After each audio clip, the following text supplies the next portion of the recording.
¿Por qué preferimos la desigualdad?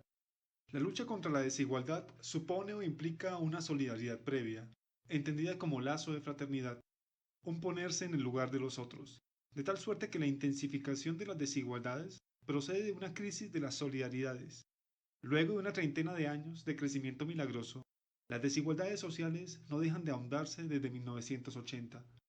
De continuar este ritmo, los países ricos de América del Norte y Europa volverán a encontrarse frente a las desigualdades sociales comparables a las de las sociedades industriales previas a la Primera Guerra Mundial. La elección de la desigualdad. El crecimiento de las desigualdades sociales a lo largo de un extenso periodo y en una gran cantidad de países fue materia de análisis para muchos economistas. Todos ellos ponen de manifiesto la concentración de la fortuna en el grupo del 1% y más aún del 0,1%. En 2010, 2 años después de la crisis, el 1% de los estadounidenses captó el 93% de los suplementos de ingreso. Si el 1% arrasa con las riquezas a expensas del otro 99% que se indigna pero no hace nada, es porque estos últimos no son un bloque homogéneo capaz de actuar como tal y porque la pasión por la igualdad no es tan fuerte como se supone. La antigua estructura de las desigualdades en clases sociales organizaba un mundo muy desigualitario, pero en el que cada grupo podía apoyarse en su cultura y en su conciencia de clase. Nosotros los obreros y nosotros los burgueses no vivimos juntos, no somos semejantes. La destrucción gradual de ese régimen, bajo los efectos conjugados de la transformación de los modos de producción, el repliegue de la gran industria, la explosión del mundo de los empleados poco calificados y el influjo de la cultura de masas, modifica profundamente la experiencia de las desigualdades sociales. Hoy, las desigualdades tienden a multiplicarse y fraccionarse. Somos desiguales en cuanto a mujeres, hombres, diplomados, no diplomados, herederos, no herederos, jóvenes, viejos, sanos, enfermos. En otras palabras, somos iguales en ciertos registros y desiguales en otros. El escándalo del 1% que arrasa con todo adquiere mayores dimensiones por el hecho de que nadie puede pretender tener 100 veces más mérito que otro. Sin embargo, esa indignación no implica que no exista una creencia en el mérito individual y en la idea de que gran parte de las desigualdades son justas y justificables. Cuanto más se cree que el mérito es recompensado en la sociedad en la que uno vive, como ocurre en los Estados Unidos, más se estima que las desigualdades son aceptables porque cada quien merece la posición que ocupa.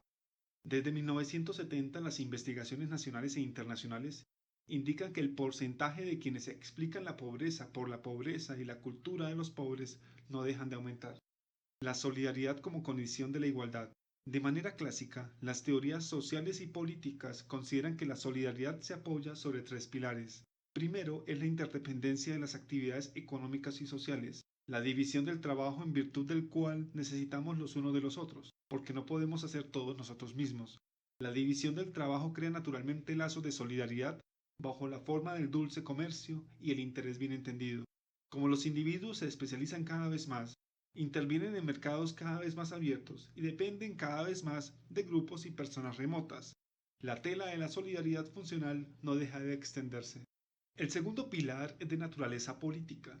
Habida cuenta de su carácter egoísta, agresivo y hostil por naturaleza, los hombres han aceptado ser solidarios y renunciar a su propia violencia para dejar el monopolio de ésta en manos del soberano.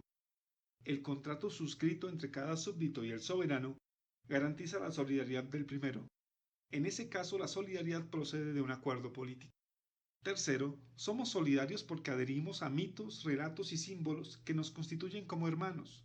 El primero de esos relatos es de naturaleza religiosa y afirma que los hombres son hermanos porque descienden del mismo ancestro o son hijos o hijas del mismo Dios. Las definiciones simbólicas e imaginarias de la solidaridad generan obligaciones de reciprocidad y reparto necesarias para la búsqueda de la justicia e igualdad, a la vez que ofrecen recursos subjetivos a los individuos.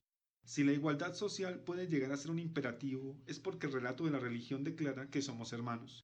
Actualmente el sentimiento de solidaridad está en problemas. El retorno del pueblo y los populismos debe entenderse por lo que es. Por un lado, es una reacción de repliegue y exclusión, dado que solo contempla la construcción de una fraternidad a través del rechazo de quienes no somos semejantes, la denuncia de la tradición de las élites y el sueño de la vuelta a un pasado idealizado. Los populismos también involucran deseos de solidaridad que movilizan grandes relatos, convertidos en encantamientos. El relato de la nación como comunidad, para la tradición de la extrema derecha y la del pueblo clase para una tradición más republicana. De la integración a la cohesión. La solidaridad entendida como integración tiene tres grandes bases: el trabajo, las instituciones y la nacionalización de la sociedad. El trabajo. Dos grandes representaciones dominaron las sociedades industriales: la lucha de clases entre los obreros y la patronal, y la del carácter funcional de las relaciones sociales. En el curso de las luchas y las rebeliones, en nombre de su trabajo y de su pertenencia a una nación, los miserables y los proletarios se convirtieron en los asalariados de la sociedad moderna. La condición salarial llegó a ser la condición común y uno de los grandes puntales de la solidaridad. Las luchas sociales, el movimiento obrero, el sindicalismo de oficios, los partidos de izquierda, las asociaciones filantrópicas terminaron por hacer del trabajo y del salariado la base de la sociedad. El salariado también se convirtió en la base de los derechos sociales. Los aportes sociales y el impuesto progresivo no solo apuntan a proteger a los trabajadores, sino también a reducir la brecha con los ricos. Las instituciones. La religión, y en especial el catolicismo, fue durante largo tiempo uno de los vectores de ese imaginario interiorizado. Los individuos pertenecían a castas y culturas locales a la vez que compartían una adhesión religiosa universal. En las sociedades modernas, el individuo es promovido como sujeto autónomo y construye sociedad mediante la adhesión a principios comunes. El individuo solo llega a ser verdadero sujeto en la medida en que adhiere a valores universales comunes que le permiten orientarse conforme a su propio juicio y conciencia. La separación iglesia-estado no es solo una cuestión de tolerancia, es también una línea de demarcación entre lo que es común a todos y lo que podemos tener de singular y de privado. La nacionalización de la sociedad. La sociedad nacional se constituyó como producto del encaje o la integración de varios elementos: una cultura nacional, una economía nacional y una soberanía política. En la escuela republicana, Francia en este caso, no hay contradicción entre los principios universales de la Ilustración y la nacionalización de las conciencias y los imaginarios por la enseñanza de la lengua, la historia y la geografía. El modelo del crisol francés propuesto a los inmigrantes se apoya en esta representación. Se convoca a todo inmigrante a ser francés por el trabajo y la educación, en tanto que sus singularidades pueden mantenerse en el espacio privado sin transformarse en reivindicaciones políticas. Crisis del modelo de integración. La fragmentación del trabajo. Las revueltas urbanas y las ocupaciones de las fábricas deslocalizadas dan cuenta, cada una a su manera, de la debilidad de un relato de la integración continua por medio del trabajo. Las mutaciones mismas del trabajo debilitaron los lazos de cercanía y camaradería en beneficio de las redes y un cuerpo aumentado por la robótica y las tecnologías de la información y control. La crisis de las instituciones. El individualismo institucional, hasta aquí centrado en la adhesión a valores considerados universales, se inclina ahora a priorizar la singularidad y la experiencia personal. Antes el niño debía borrarse detrás del alumno, la subjetividad debía borrarse detrás del rol. Hoy se espera que las instituciones valoricen las subjetividades y permitan a cada uno hacer oír su voz. Se esperan que armen a los individuos que se adapten a cada caso. La desnacionalización de la sociedad. La vieja sociedad colonial se torna irremediablemente pluralista. La metrópoli será prontamente un mosaico de culturas. Construido sobre el trabajo, las instituciones y la nación, el gran relato de la integración se desdibuja poco a poco. La cohesión social. El concepto de cohesión social podría convertirse en un pilar de la solidaridad, a diferencia del esquema de integración presentado anteriormente. Dentro de los fundamentos de la cohesión social se encuentra el individuo en el centro, la igualdad de oportunidades y la confianza. El individuo en el centro. Las instituciones, empezando por la familia, son menos sistemas de roles predeterminados que marcos que los individuos interpretan en la construcción de disposiciones múltiples. El individualismo no es asocial ni egoísta.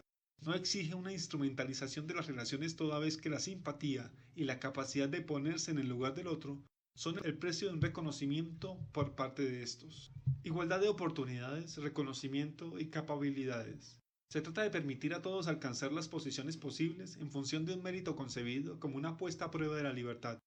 En una sociedad justa, cada cual debe tener oportunidades equitativas de llevar a cabo sus proyectos. La solidaridad cambia de naturaleza. No apunta a reducir desigualdades, sino a hacer que las diversas pruebas de selección y elección sean los más equitativas posibles. Si las desigualdades son injustas, no es solo porque son inequitativas, sino sobre todo porque impiden a los individuos alcanzar la vida que estos consideran buenas para sí mismos. El capital social y la confianza. El capital social define a su vez los recursos sociales, las redes, los recursos culturales y simbólicos con que cuentan los individuos, y aquellos aspectos de la estructura social que facilitan la acción conjunta de estos últimos, los individuos, y las relaciones que entablan entre sí. El capital social se apoya en la confianza, la certeza de que todos pagarán el pasaje del autobús, aunque no haya quien lo controle. Cuanto más aumente su nivel, más se elevará el capital humano, más crecerá la confianza en el capital social, más débiles serán las desigualdades, menor la delincuencia y más dinámica la economía. El modelo de la cohesión es mucho más frágil que el de la integración. Su fuerza simbólica es menos afianzada y parece más endeble frente a los retornos de la comunidad. Producir la solidaridad. ¿Cómo podemos fortalecer los sentimientos de fraternidad necesarios para la búsqueda de la igualdad? Primero, ampliar la democracia. La representación democrática está sometida a una doble acción. Por un lado, representa la diversidad de intereses que deben llegar a una coincidencia razonable. Por otro, representa la unidad de la vida social, un principio de solidaridad. La democracia representativa no prohíbe la democracia directa. Los individuos ya no se conforman con ser ciudadanos que solo se mueven al ritmo de las elecciones. Valdría la pena favorecer procedimientos de movilización de los ciudadanos. 2. ¿Quién paga? ¿Quién gana? El gasto público francés era del 35% del PIB en 1960. En 2013 llegó al 57%, con un 33% de ese rubro destinado a gastos sociales y salud. Ese gasto reduce no muy notoriamente las desigualdades. La crítica al estado de bienestar se centra en mostrar que, al parecer, la protección social individualiza los derechos. Los ciudadanos se convierten en usuarios o asistidos. La cuestión de saber quién paga y quién gana en todos estos mecanismos de redistribución no es un solo ajuste técnico, es indispensable para la legitimidad misma del sistema de solidaridad. 3. Refundar las instituciones. Los profesionales que trabajan con la gente, los docentes, el personal de la salud, los trabajadores sociales, tienen la sensación de estar envueltos en una crisis de legitimidad. Creen que las instituciones a las que pertenecen ya no los sostienen. En el caso de las escuelas, el primer paso hacia la refundación de la institución sería la creación de establecimientos con la autonomía suficiente para fundar una comunidad educativa que fije sus propias reglas de vida y asocie a ellas a padres y alumnos. El segundo paso es la educación por la experiencia. El arte de vivir juntos ya no se aprende por la mera autoridad de las lecciones de moral y de disciplina. El aprendizaje de la ciudadanía y autonomía debería concebirse como una educación práctica por medio de las actividades y responsabilidades comunes. Tercer paso, los alumnos son sujetos y no meros competidores que buscan el éxito social. Los alumnos podrían aprender a trabajar en común y a sentirse responsables de los otros. Cuarto, de la igualdad. ¿Cómo producir un imaginario de la solidaridad en sociedades que se saben plurales? Los individuos están convencidos de ser fundamentalmente iguales y de tener el mismo mérito de los demás. Por ello reclaman un trato equitativo en el acceso al empleo, la vivienda y los distintos servicios. No obstante, los individuos deben reconocerse como solidarios aún antes de aceptarse como iguales y diferentes. Los individuos resisten mucho mejor las discriminaciones y son mucho más resilientes cuando adhieren a un relato y un imaginario comunes al conjunto de la sociedad. Como ese imaginario ya no puede ser el de la nación y la cultura, no puede ser entonces sino el de los derechos y las necesidades de los individuos.